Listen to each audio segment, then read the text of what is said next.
Thank you, Emily, and welcome everyone back to the program. We're glad you're listening. You didn't build it, America. Nah, you didn't build her. That is going to be the soundbite of every commercial you see from here on till the election. It is really the death knell, I think, for Barack Obama in saying what I think he believes, that you didn't build it. It's so anti-American. It's amazing. It kicked everybody in the gut that listened to that for the first time. Said, really? Really? I believed in hope and change. Maybe I was a progressive out there and thought Barack Obama was going to do good things. But I build stuff. I have put things together. It's so strange talking about the roads and government building and how the government has paved the way for every good thing that's been made. It strikes such a strange chord with people in Kansas because we build things all the time in this state with no roads, not even a gravel road.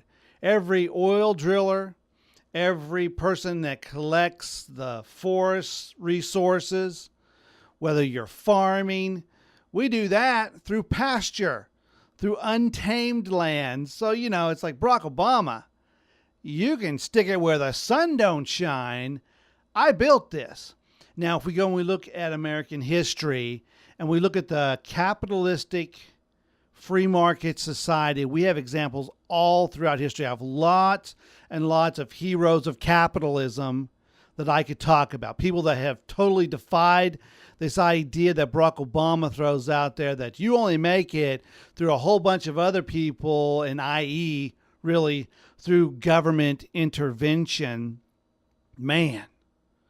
Man, what planet does this guy come from? And probably more aptly, what country does this guy come from? This idea of victimhood and this idea of entitlement and this idea that big government is got to take care of you, will take care of you. It sounds a lot more like a government with the flag of the hammer and sickle than it does the American flag.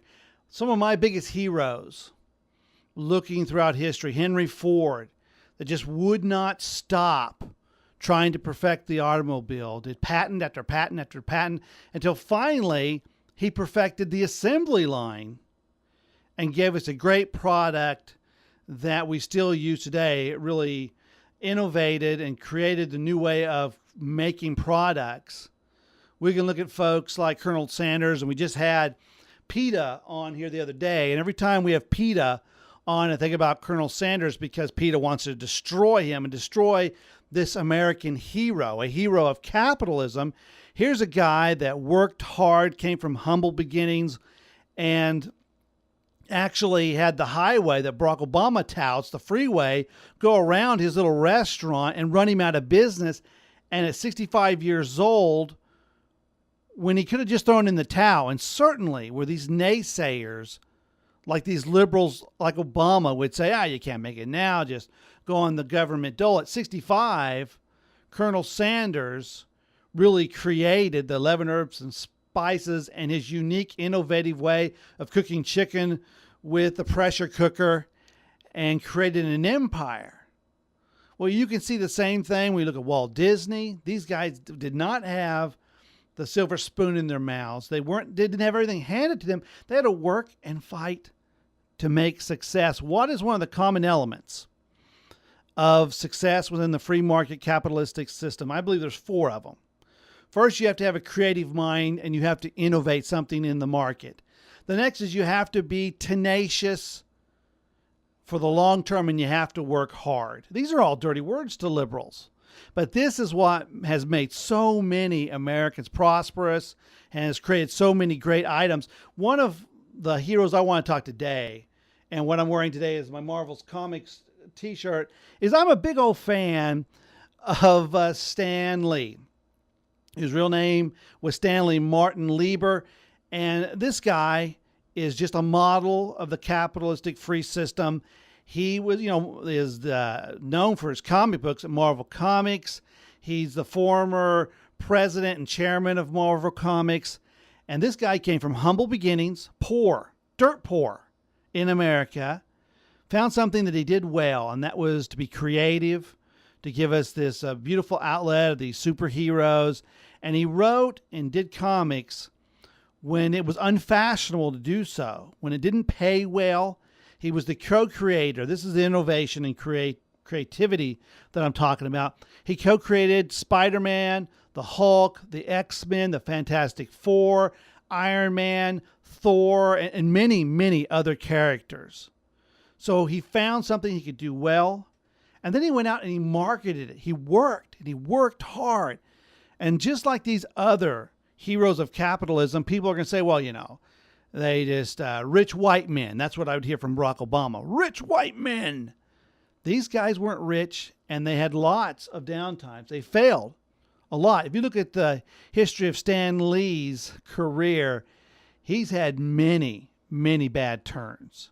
Companies that he founded that go down, some of it with the winds of the free market, some of it just bad luck and things that happen. But the guy never has given up. He's always kept pushing forward, being innovative, creative, having a tenacity to keep doing what he loves and just working hard. And in the end, he's reaped great rewards. He'll be remembered long after he's gone for creative work that he's done and the enjoyment that's given so many people. Think of all of these heroes of capitalism, the many, many more that I haven't mentioned, just said, let's just let the government take care of us. Let's not put all that effort into it. If we're going to have anything good come to us, any bountiful, it'll come by way of a road made by the government. They will bring it to us because we're entitled to it. And until then, we're going to sit back like a little chick in the nest with our mouth open, waiting for the government to drop a worm in. Sitting up there, quack, quack, quack, feed me, quack, I'm helpless, quack, quack, quack, help me or nobody else will. That's never been the American spirit. Certainly wasn't Stan Lee's spirit. Certainly isn't the spirit that he continues on today.